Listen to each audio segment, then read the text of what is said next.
10 megaliths that rewrite human history. What if the story of human civilization we learned in school isn't the full picture? What if that neat timeline, hunter-gatherers, farmers, cities, and then monuments, is missing a few key chapters? All over the world, there are these colossal stone structures that make you rethink everything.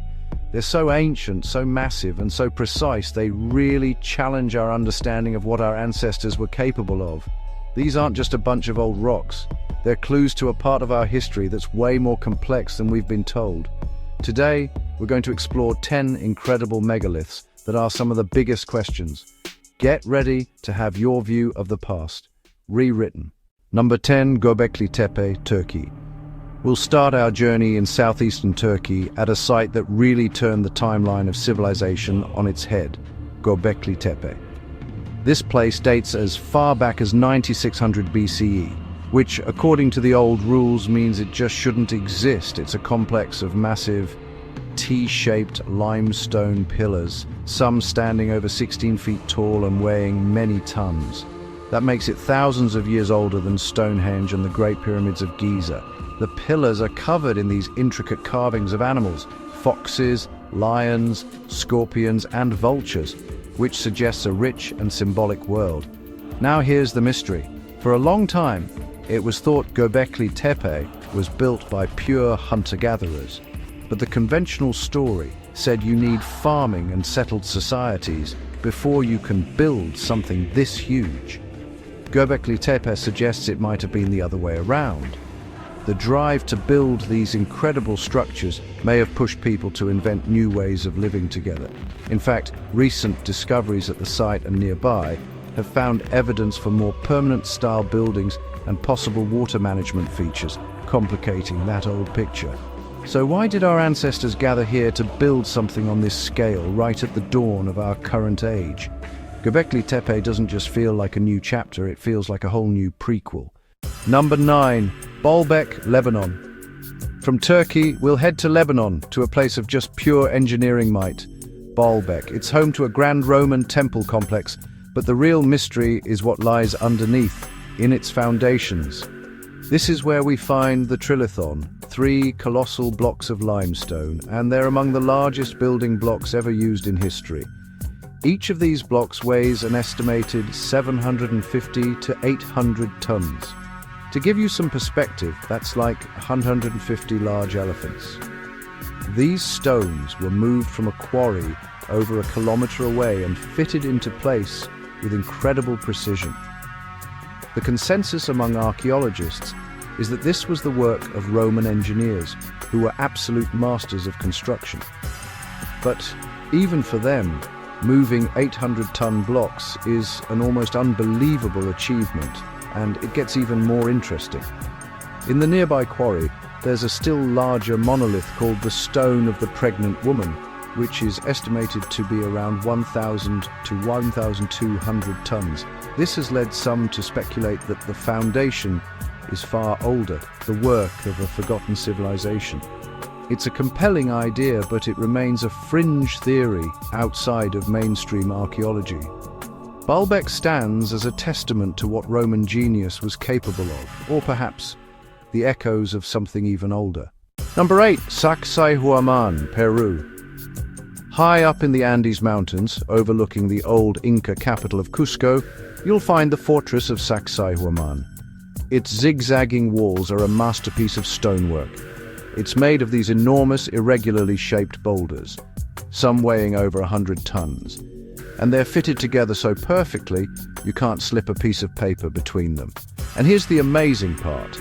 The Inca, who are credited with building the fortress in the 15th century, did all of this without mortar, without iron tools, and without the wheel.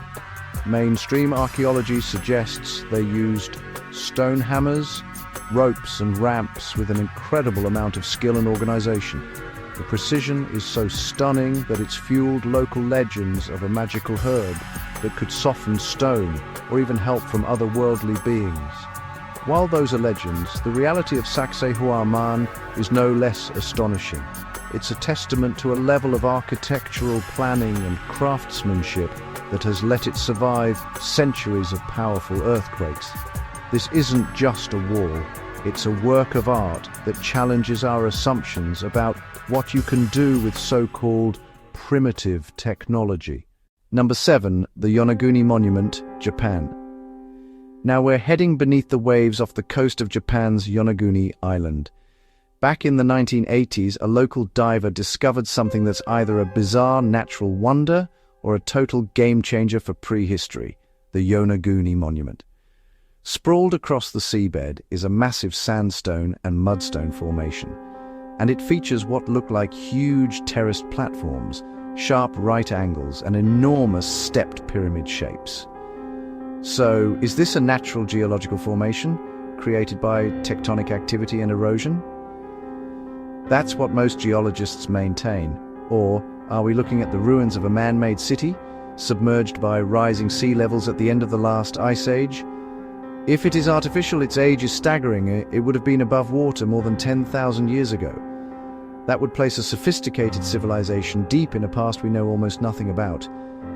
This remains a highly speculative minority view, and there's a lack of definitive tools or artifacts to settle the debate. Still, the monument's striking symmetry continues to fuel speculation. Yonaguni is a tantalizing puzzle, a ghostly outline of what could be a lost world. Number 6, Stonehenge, England. No list of megalithic mysteries would be complete without Stonehenge. For over 5,000 years, these stones have been standing on the Salisbury Plain, a monument to the ingenuity of their Neolithic builders. The largest sarsen stones weigh over 25 tons. But the part that is truly mind-boggling is the blue stones. These smaller stones, weighing up to 4 tons each, were transported from the Preseli Hills in Wales, which is over 200 kilometers away. For decades, the consensus has been that Neolithic people moved them with sledges, rollers, and boats. The debate still continues, though, with some researchers reviving the theory that glaciers might have carried the stones part of the way, which would have made the task a lot easier for our ancestors. But the how is only part of the puzzle. Stonehenge is clearly an astronomical observatory, aligned with the solstices. While maybe not perfect, this alignment demonstrates a profound understanding of the cosmos, a science that was woven right into their society. Stonehenge isn't just a temple of stone, it's a temple of light and time, proving our ancestors had a connection to the heavens that we are only now beginning to fully appreciate. Number 5, the Carnac stones, France. At Carnac in Brittany, France, we find the largest collection of megalithic standing stones in the world. Over 3,000 stones, some erected between 4600 and 4300 BCE, are arranged in these long, straight lines that stretch for kilometers across the landscape. The sheer scale of Carnac is almost impossible to comprehend. Generations of people must have worked to quarry, transport, and erect these stones, which suggests a highly organized and motivated society. But why? Theories are as numerous as the stones themselves. Were they an elaborate astronomical observatory to track the sun and moon, a sacred religious site for massive ceremonies? Or maybe they were territorial markers. The people who built Carnac left behind no written language, so the stone's true purpose remains one of Europe's greatest prehistoric mysteries. They stand there in silent, patient rows, a nearly 7,000-year-old question mark. Number 4, the Moai of Easter Island. In the middle of the Pacific Ocean, on one of the most isolated islands on Earth, stand the silent giants of Rapa Nui, the Moai. There are nearly 1,000 of these monolithic statues scattered across the island, carved from volcanic rock. The main period of carving took place from about the 12th to the 17th centuries. The average Moai is 13 feet tall and weighs 14 tons. The largest completed one is over 30 feet tall and weighs more than 80 tons. So how did the Rapa Nui people, with no wheels, no draft animals, and limited resources, move these massive statues for miles? For centuries, this question fueled theories of collapse and catastrophe. But the island's oral traditions always had a simple answer. The statues walked. And incredibly, modern experiments have proven this is possible.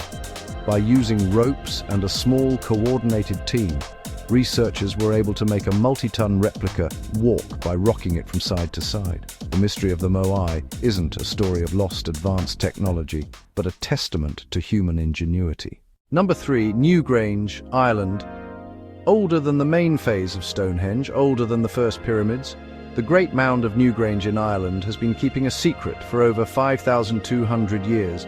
It was built around 3200 BCE, and this massive circular structure is classified by archaeologists as a passage tomb, a sacred place for the dead. But it is so much more than that. The true magic of Newgrange happens just once a year, on the winter solstice. As the sun rises, a narrow beam of light shoots through a small opening above the entrance. It travels down a 62-foot-long passage and illuminates the central chamber deep inside the mound. For about 17 minutes, this dark place is filled with golden light, marking the moment the days start getting longer, the victory of life over death. This feat of engineering and astronomy is astonishing. The builders, using only stone, wood, and bone tools, created a perfect celestial clock. It's a powerful connection to our Neolithic ancestors and their profound understanding of the cosmos. Number 2, Puma, Punku, Bolivia. Our next stop is 13,000 feet up in the Bolivian Andes, at a site that looks less like an ancient ruin and more like a giant's discarded Lego set. This is Puma, Punku. It's part of the larger Tiwanaku civilization, and Puma, Punku is famous for its almost unbelievable level of precision. Here, you'll find massive blocks of andesite, which is an incredibly hard volcanic rock cut into complex, interlocking shapes. We're talking perfect right angles, surfaces as smooth as glass, and joints that look like they were mass-produced. Some blocks even have rows of small, perfectly uniform drill holes. The Tiwanaku people who built this site officially had no writing system and only simple bronze tools. Archaeologists believe that with enough time, skill, and simple abrasives, this level of precision is achievable. However, the flawless execution has led some to question if there's more to the story, speculating about lost tools or techniques. Puma Punku remains one of the most visually compelling sites that makes you wonder about the true extent of ancient technology. We're about to get to our number 1 megalith, a site so ambitious it almost defies belief. But first, what do you think is the most compelling evidence of lost ancient knowledge? Let us know your theories in the comments below. And if you're enjoying this journey into our mysterious past, don't forget to like this video and subscribe for more explorations of history's greatest enigmas. Number 1. Nan Madol, Micronesia. For our top spot, we're going to the remote island of Pohnpei in Micronesia, to a site that can only be described as an engineering marvel, Nan Madol. It's often called the Venice of the Pacific, an entire city built on over 100 artificial islets in a shallow lagoon. These islands were constructed from massive, naturally formed columns of basalt, stacked up like logs to create seawalls, temples, and tombs, all connected by canals. The total weight of the basalt used is estimated to be as much as 750,000 tons. To put that in perspective, the Great Pyramid of Giza has more stone, but its blocks were quarried right nearby. The basalt for Nan Madol had to be transported from quarries, the exact locations of which are still being studied, and then positioned precisely in the water. Archaeologists believe this was all done using rafts and levers over several centuries by the Sodelur dynasty. But local legends tell a different story, of twin sorcerers who used a flying dragon to levitate the stones into place. While science looks for logistical answers, the legend speaks to the sheer wonder the site inspires. Nan Madol is a testament to what is possible, a city built on a coral reef in the middle of the ocean, representing one of the most ambitious construction projects in human history. Conclusion. From the impossibly ancient temples of Gobekli Tepe to the water world of Nan Madol, these sites paint a new picture of our past. They show us that our ancestors were not primitive at all. They were brilliant engineers, patient astronomers, and organized societies capable of achieving what seems impossible. Whether it was through lost techniques, forgotten knowledge, or just a level of ingenuity and dedication we can no longer imagine, they built monuments that are a testament to their skill.